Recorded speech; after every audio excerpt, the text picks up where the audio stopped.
भाई मुझे वहां तक जाने में उसकी और मीडिया का मुझे इतना शौक नहीं करता। जाने दो यार, एक बंदे को जाने दो। पूछ ले अपने आप से किधर है वो एसपी साहब? किधर है साहब को जाने दे यार, साहब का किधर है एसपी साहब? किधर है? मुझे मीडिया टॉक की जरूरत नहीं है। मीडिया टॉक नहीं कर रही यार एक बंदे किसी शेख साहब को किधर है एसपी साहब? किधर है? अंदर रश किसकी है? एक मुलजिम है बेचारा, रश किसकी है? शेख साहब, आपको क्या अपना वक्त याद आ रहा है जब आपके साथ नाइंसाफी की गई थी?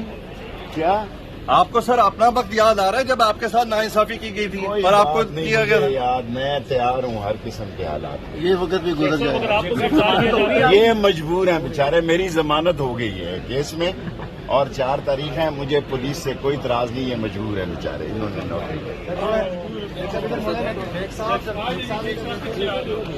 टॉक कर लेंगे शेख साहब।